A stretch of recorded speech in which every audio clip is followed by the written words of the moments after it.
Good morning. Welcome to the last day of the Fall Forum.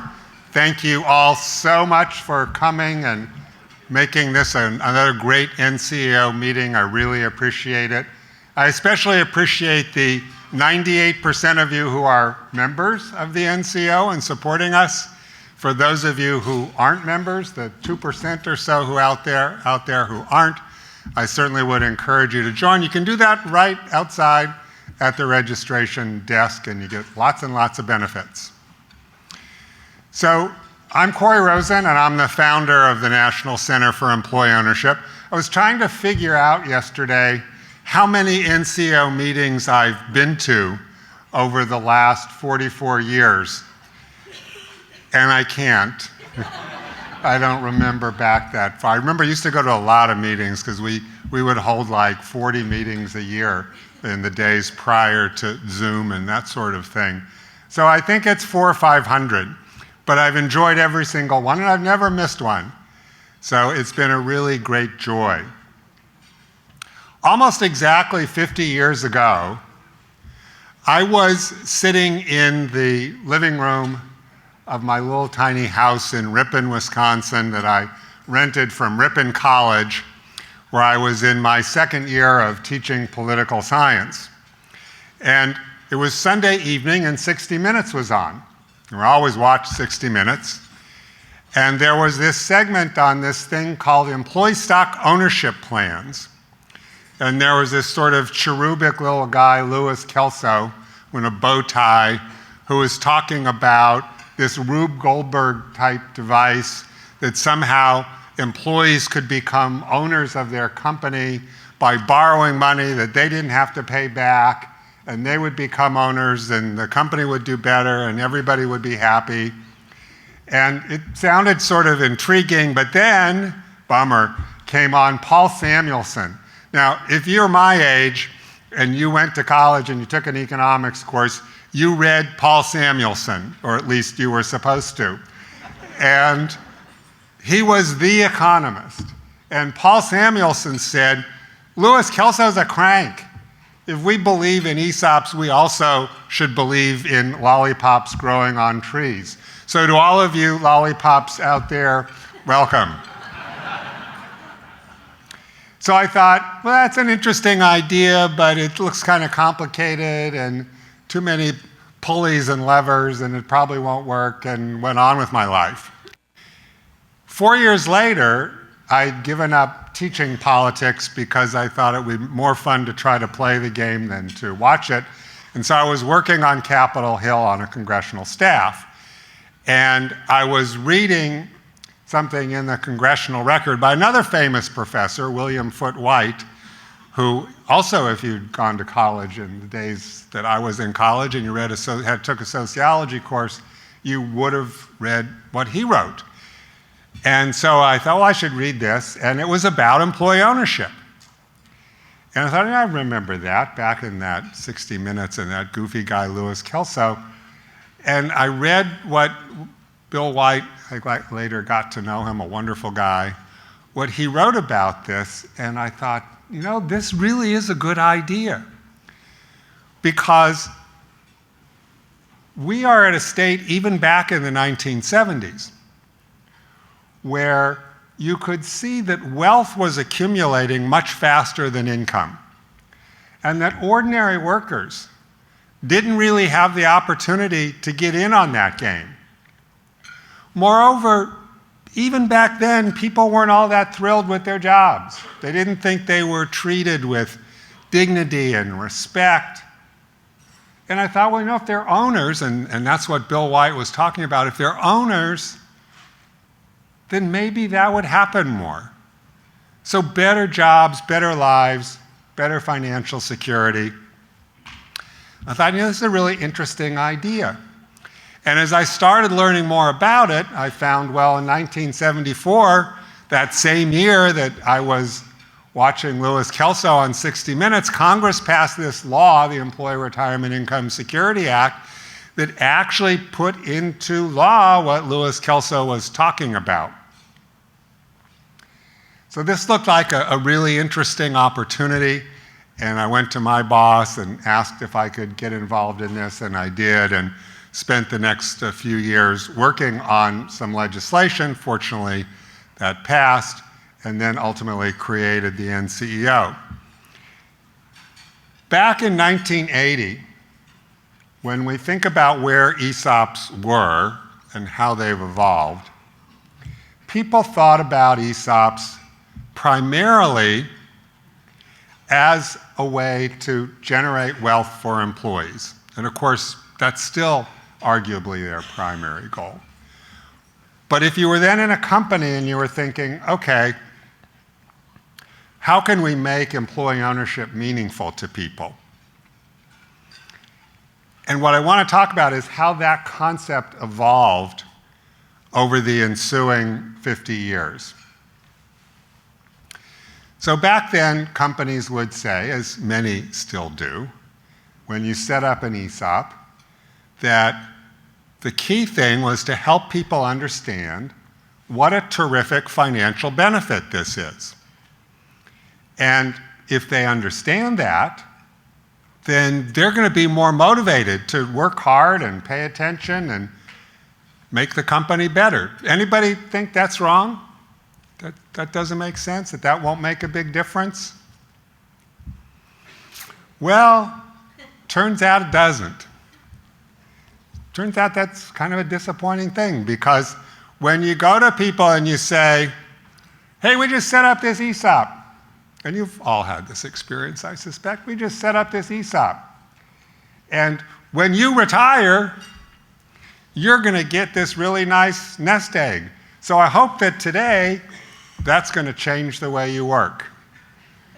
Right. Tell me why it matters to me today. So people tried that for a long time. That was the notion. Now, it's more than that just people don't relate to that very long-term financial implication, and understandably don't. It's that let's assume that you actually could get people to pay attention to it, and they actually did try to work harder. What difference would that make in how well the company performed? Well, if you do a kind of simple mathematical exercise, you can see what might happen. So the first question is, let's think about your workforce. A lot of you, when you set up your ESOPs, you were already pretty good companies, right? You already treated your people pretty well. That's pretty typical of ESOPs. And if you think about your workforce pre-ESOP and you say, what percentage of them are already working as hard as they can? They're just good employees. And research shows that just in ordinary companies, about half the workforce can be described that way. In a good company, it's probably even more. So you may provide them with this great motivational benefit, but they're already working as hard as they can. And so it's not going to move the needle. Second issue is, okay, let's say 50%. Is how much harder would they work? Could you get another 15 minutes a day, half an hour a day? Half an hour would be, effectively more work. That would be pretty good. So that's 0.5 times 0.16. And then what percentage of your costs are labor costs that people could actually affect, as opposed to, rent and inventory and whatever? And that varies a lot from company to company, but on average, it's maybe 0.3. So you multiply 0.3 times 0.16 times 0.5, and you get about a 1% improvement in performance from simply motivating people. So it was understandable that companies were kind of frustrated that they set up this ESOP and not much changed. So that sort of continued through the 80s, and then it sort of shifted a bit. And the explanation was, well, we're not communicating it enough. We need to really educate people more. And we want them to do more than just work harder. We want them to work smarter as employee owners. And so we're going to enable that. First of all, we're going to set up a communications committee to help celebrate employee ownership. We'll have employee ownership day and employee ownership month, and we'll have awards and recognition. And all of those things are really important, really good things to do. And then we'll have an open door policy. And we're going to tell people it's really important for you to contribute your ideas and your information, and just come talk to me about it anytime. Now, how many of you have a closed door policy? How many of you have ever heard of a company with a closed door policy? The problem with permission is it's ambiguous. When do I go? Do I just walk in the boss's door anytime? That's not very comfortable. And what if he doesn't like my idea? Or what if I don't feel comfortable expressing my idea to someone at that level? Or what if it's really, it's not timely. It's 3 weeks later by the time I get around to it, I've kind of forgotten about it. What if I go to the boss and he says, well, we've tried that before, it didn't work, or I'll get back to you in a few weeks, or that's a great idea, and then 2 weeks later the boss takes credit for it. So all of those things militate against open door policies being very effective at all. Permission, it turned out, wasn't enough. Encouragement wasn't enough. Communication was a good baseline, but not enough.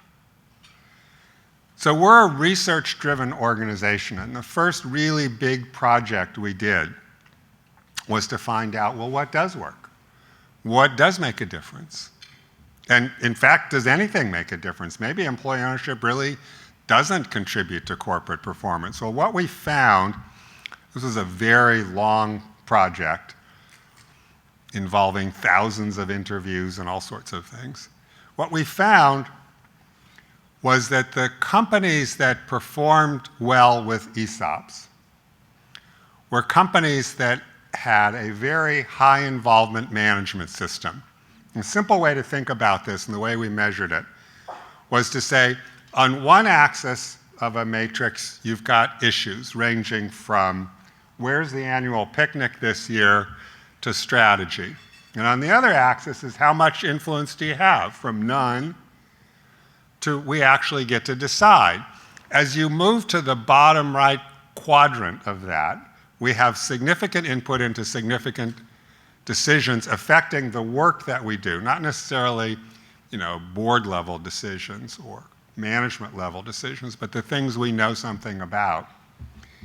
That those companies, post ESOP, grew 6 to 11% per year faster than would have been expected if they didn't have an ESOP. The companies that had a sort of top-down, I do it because I told you so management system with an ESOP actually performed worse post-ESOP than they did before, because they'd raised expectations about people being owners and failed to meet them.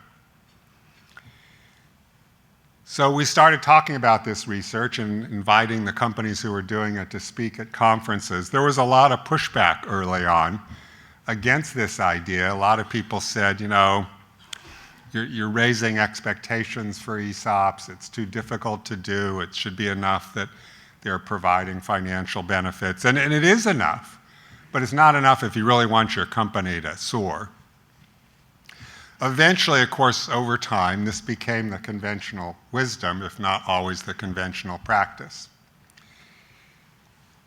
So where we are is that if we really want to make employee ownership work in terms of better corporate performance, more engaged employees, people leaving less often, that what we need to do is to create structured systems of employee involvement, work teams, self-managing teams, high involvement strategic planning, all sorts of ideas that companies come up with to create a way that ordinary employees can have voice in both identifying problems, which is the most important thing, and identifying solutions, which is much less important. Einstein said if he had an hour in which he was told that you have an hour to save the world, he said he'd spend 59 minutes trying to figure out what the problem was, because once he knew the problem, it would be easy to find the solution. So identifying the problems, even if you don't know the solution, is key. So getting these systems in place is what really makes these companies perform better. So that evolution has occurred over this whole 50-year period, and I'd say has become the norm only in the last 10 or 15 years. One of the things, though, that has struck me in the last few years that makes this even more resonant and more important than it helps our companies perform better, it helps our employees leave with six-figure accounts, not five-figure accounts, or even seven-figure accounts, as we heard yesterday, is that there's more to it than money, I think. We, needless to say, as a country, are in a crisis of social trust. Decades ago, the sociologist Robert Putnam wrote a famous book called Bowling Alone. And his argument was that we don't engage in common activities as much as we used to. Bowling leagues was his example of that, PTA meetings, dinners with friends, and all these kinds of things where people who are different in various ways have a chance to interact with one another as people with common ground. Moreover, over the last 20 years, something's been happening called the Great Sort. And that's where people who have like political views are tending to move to places where other people have the same views. My daughter used to have a cartoon on her refrigerator of a cocktail party, and a man's leaning over to talk to his wife and saying, "Remember, they're not all Democrats here." And as we have moved into that social situation, we have fewer and fewer opportunities to learn about people who are different from us, who think differently from us, and learn that they're people too, with a lot of common ground, and find a way to relate to one another as people, not as enemies. And one of the most effective ways we can do that is at work. And if we create these high involvement systems, it brings people together across a whole variety of divides where they can relate to one another, where they can have a common purpose and sense of community. I remember some years ago at one of these conferences when we had stopped, we'd said it's casual dress from now on. So people weren't wearing suits. They used to do that all the time. And so I was sitting at this table of people dressed the way you all are, and they were having this animated discussion about finances. And I said, "What do you guys do?" And they were all just ordinary workers from an employee-owned company. And it sounded like I was sitting with a bunch of MBAs. And so once you get past those boundaries, once you get past those assumptions and have this kind of high involvement system, you really get to see people in a different light and make different assumptions about them. And I think ultimately, that's the most ennobling thing that you're all creating, is this sense of community, of common purpose, of creating a workplace, and indeed creating an environment in your community that lifts all of us up. So thank you all very much. I hope you have a great rest of your fall forum, and as always, it is a pleasure and delight and honor to work with you. Thank you.